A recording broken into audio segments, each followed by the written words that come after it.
Well, this week I'm fortunate enough to get my hands early on the Nintendo 3DS video game system. This is the system that offers 3D without 3D glasses, and you can take it with you everywhere you go.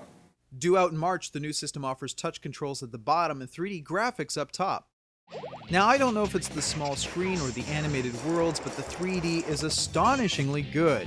It's like peering into a small box where you're not controlling game characters, but die-cast toys and action figures. There's that much depth. There are 3 cameras this time, 2 on the outside for taking 3D photos, and 1 on the inside for taking photographs of yourself. Not only can you take pictures in order to be able to create your own Mii characters and avatars and profiles, but with certain titles, you can actually incorporate yourself into the game. Here, I'm becoming a 3D villain. The camera also allows you to interact with the world around you. As you point it at the ceiling, the walls, and the floor, you'll find that 3D characters will emerge to do battle and interact with you.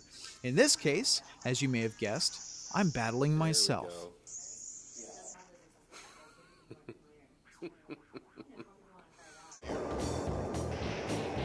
Steel Diver takes that idea and applies it to the periscope of a submarine. With a good swivel chair, you can pan across the room using your camera to scan the watery horizons, hunting and searching for enemy ships to sink. The camera can also recognize items specifically made for it. Nintendo is going to release a set of augmented reality cards. As you move around the card and use the camera to capture it, it will transform into 3D animated monsters and mini-games that occupy your world for a change. In this case, I'm battling a dragon.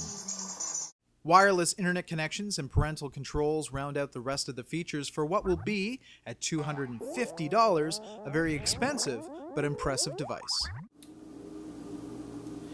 The trend towards realism in video games can sometimes have surprising results. Little Big Planet 2 takes the familiar world of arts and crafts, of paper sculptures and bits of string, and creates a virtual playground that mixes physics with material sciences and your own imagination.